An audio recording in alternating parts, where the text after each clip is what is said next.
Dad, teach me to swim next time. Our kind husband took our 5-year-old daughter to the beach in response to her cute request. However, he was swept away by a huge wave right before our eyes. Ah, darling. As he was swallowed by the waves, I screamed from the shore. The sound of my pounding heart echoed in my ears, and my whole body trembled. I despaired, thinking this would be our final goodbye forever. But 5 years later, at the beach, I saw my husband teaching a young boy to swim. It couldn't be possible, I thought as I watched him closely. One never knows when misfortune will strike. At 38, my 10-year-old daughter Bonnie and I experienced such a hell 5 years ago. My husband, in fact, died in a sea accident. Hey, when is Dad coming home? Your dad isn't here anymore. But you still have me, sweetie. He was supposed to be good at swimming. It was he who invited the family to the beach that day. Christina, how about we all go to the beach during the next holiday? Our daughter was thrilled at the suggestion. We thought it would be a fun family outing, but after he was swept away by the waves, a large-scale search was conducted, but he was never found.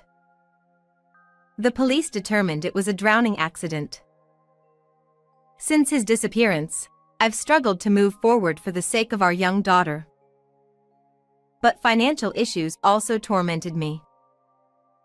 We couldn't declare him legally dead until 7 years had passed, so we couldn't claim the insurance money, and our lives were impoverished. On top of that, I discovered he had borrowed $300,000 from a loan shark. He had asked me to co-sign for a $30,000 loan to cover his restaurant's running costs, and I had signed without knowing the actual amount. Thus, legally, I had to repay the loan. I should have been more careful, but trusting him completely was my fault too. But I'm sure Carmen intended to work hard to repay it. I resolved to repay the debt by working myself. Determined, I sold everything in the restaurant he managed: buildings, land, cooking equipment, but even then, $30,000 of debt remained. For a single mother, this was a huge amount. To repay it, I worked as a supermarket employee during the day and at a convenience store at night. The relentless work schedule brought me to tears, but I couldn't afford to complain. My family wasn't wealthy enough to help, but they looked after Bonnie at night after I picked her up from daycare. We only spent a few hours together in the evenings. Bonnie, behave until Mommy comes to get you, okay? No. I want to be with you, Mommy. I'm sorry. It broke my heart to hear my 5-year-old's pleas, but I had no other option. Even the educational insurance I took out when she was born had to be cancelled to cover living expenses. Working from morning till night and making my daughter lonely was hard, but as she grew older, she began to understand our situation in her way. Bonnie started helping with household chores to lighten my burden. Mommy, I made an omelet. Try it. Thank you. I will. Wow, it's the best omelet I've ever had. Despite being in 3rd grade, her consideration made me incredibly happy. The sweet and salty taste of that omelet, eaten with tears streaming down my face, is unforgettable. 5 years passed, and finally, I repaid the debt. My daughter, now 10, slowly regained her vitality. On a day when we could feel the peace of a stable life, Bonnie timidly asked me for something. Mom, my friend went to the beach to play. I want to go with you too. Sure. We haven't gone in a long time. Let's go next holiday. Yay! Thanks, Mom. I decided to take her to a nearby beach after a long time. I had no idea we would encounter such a scene. On the promised day, we were enjoying our time at the beach when I saw a happy family playing together. A man was teaching a little boy to swim with a young woman in a swimsuit, looking very happy. We were like that 5 years ago. So nostalgic. I was lost in memories, but then I heard a familiar voice. Hey, Daddy's going to swim out to the deeper water now. I looked at him again, stunned. He looked just like my husband, though he was much fatter than I remembered, and his hairstyle seemed different. Wait. Is that Carmen? It can't be. No, it's not. As the saying goes, there are many lookalikes in the world, but I secretly watched him through my sunglasses. Then I noticed something significant, a large scar on his mouth. Carmen had told me he got it from a fall when he was young. With this and other similarities, I couldn't help but believe it was him. Have you been alive? What's going on? My heart was a mix of shock, agitation, and strong anger. Had he been deceiving us all this time? Unable to stand it, I approached the woman and the 4-year-old boy who were with him. Watching Carmen swim out to deeper water, I spoke to her. Your child is adorable. Your husband seems kind too. Thank you. Is that your daughter? My daughter, a natural leader, quickly started playing with the boy, Henry. I envy your happiness a little. Actually, I lost my husband to the waves near here 5 years ago. What? Really? Though it was our first meeting, the woman named Janet was quite shocked by my story. She then shared her situation with me. I see. So maybe. Piecing together her story, I could predict Carmen's actions, but I didn't reveal the truth to her yet, thinking I needed more proof. However, my anger toward my husband wouldn't subside, and my clenched fists trembled. Just then, Carmen returned from swimming. Huh? Why? Seeing Janet and me together, he looked as if he'd been hit by a brick.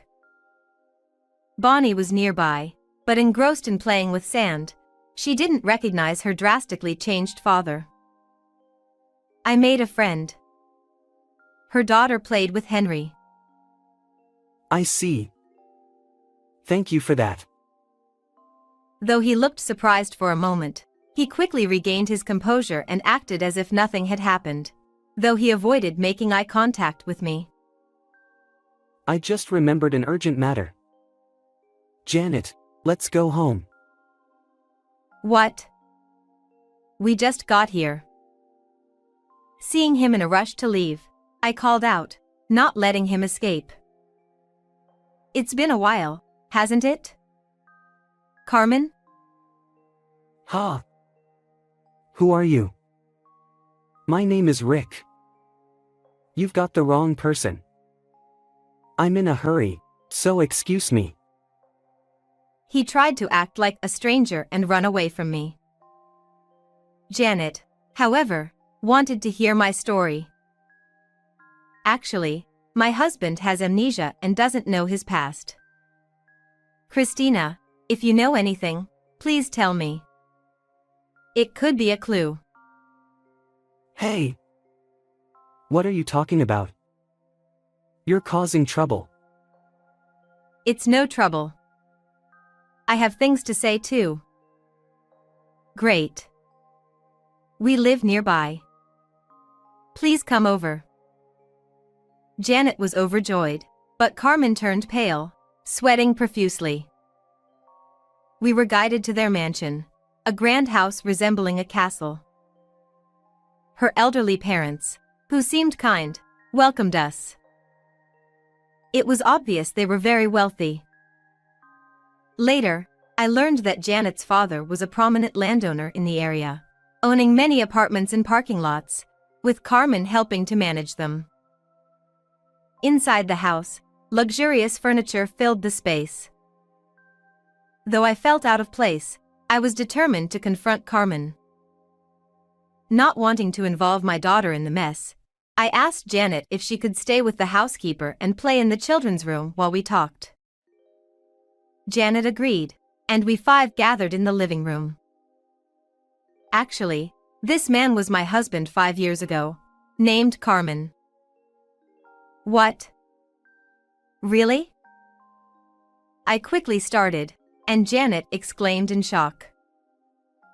I told them everything, that he was married, disappeared in the waves 5 years ago, and the hardships my daughter and I faced repaying his debts. Though they were shocked, the most flustered was Carmen. That's a lie. It's not true. Really? If his name is Carmen, not Rick, maybe he named our son Henry after his father? No way. I really don't remember anything. This woman must be making it up. As he continued to feign ignorance, I decided to show Janet and her parents the photos stored on my phone. There were numerous pictures from our wedding and of us living together as a family after our beloved daughter was born. That's not me. Look closely. The body type is completely different, isn't it? It's someone else. However, No, he may be heavier now, but he looks exactly like he did 5 years ago. and look at the scar near his mouth. It's definitely you. Hearing this, Carmen got flustered and began speaking rapidly. No, it's not me. The scar on the mouth is just a coincidence. Besides, Bonnie didn't recognize me as her father, did she? The room fell silent at his words. He smirked, thinking he had one, unaware that he had just dug his own grave. I never mentioned our daughter's name. If you had amnesia, how did you know her name is Bonnie? That's right. I never told you either. Guessing it is strange. Janet's parents chimed in. Let's do a DNA test to settle this. Realizing he could no longer make excuses, Carmen started trembling and collapsed to his knees. So, you've been deceiving us too. We thought it was a miracle you came to us, but it wasn't, was it? Having heard Janet's story at the beach, I had some idea, but this confirmed everything. According to her, she met my husband when she was in trouble. She had gotten lost in a bar district after a friend's wedding reception. At that time, a group of strange men approached her, and she couldn't escape. Carmen appeared and Don't talk to my friend. he ran with her to a crowded station. He wouldn't give her his name or contact information, so Janet gave him a note with her phone number and address. Though he took the note, he left without a word. Half a year later, he showed up at her home, drenched. I don't know who I am. I've lost my memory. Please help me. Feeling sympathy for his situation, Janet and her parents grew close to Carmen, and eventually, a child was born. However, since his background was unknown, they hadn't legally married, nor had Henry recognized him. I fell in love with Janet at first sight. How could I tell her I was married and had a child? And I was in debt, too. It's not just that, is it? You were careless at work, your company was going under, and your debts kept growing. You wanted to disappear and leave everything to me. From the restaurant employees, I learned he had pretended to work hard while delegating everything to part-timers, all the while increasing his gambling debts. It wasn't like that. I was simply drawn to her. Oh really? You knew Janet was wealthy and saw a chance for a luxurious life, didn't you? You faked amnesia to get into her home. Cornered. It wasn't my intention. But his eyes were darting, and it was obvious to everyone he was lying. You con artist. I won't forgive you. Despite her father's anger, Carmen still tried to defend himself. Yes, I came to this house because of the address on the note. I was amazed it was a mansion. It's natural for anyone to want to live luxuriously. And? You faked being swept away by the sea to disappear from our lives? Humph. Now that it's out, I admit it. I managed to infiltrate this house nicely. Without any remorse, he made an outrageous suggestion. Janet, why don't you pay my alimony? Then we can finally get married properly. Enraged by his selfishness, Janet's face turned red, her eyes wide with fury as she glared at him. Are you joking? I'm definitely divorcing you, you liar. I'll demand alimony and child support. Her parents were equally furious. Get out right now. But what am I supposed to do now? He turned to me, realizing his plight. The change in attitude was astonishing. It was a moment of weakness. I'll return to Christina and Bonnie now. You understand, right? Understand? Do you know how much we've suffered because of you? I'll never forgive you. But I'll have nowhere to go. Please. Spare me. Carmen groveled at my feet, tears, drool, and snot staining the floor, his forehead rubbing against it pathetically. I looked down at him coldly, saying nothing. Later, I officially divorced Carmen. He was found guilty of deceiving everyone, lying to me, saddling me with debt, and tricking Janet and her family. I sued him for $300,000 in damages, $30,000 in alimony, and $150,000 in child support.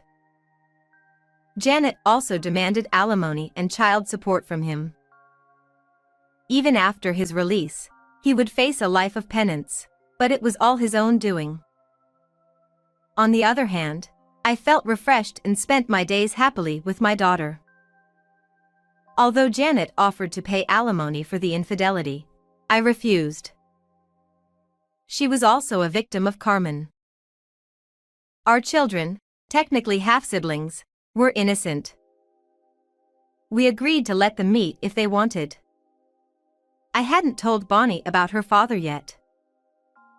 She probably remembers him as a kind dad who taught her to swim. One day, when she's older, I'll tell her everything. Until then, I decided to live brightly and confidently for my daughter's sake. How did you like today's story? Don't forget to subscribe to the channel. See you in the next video.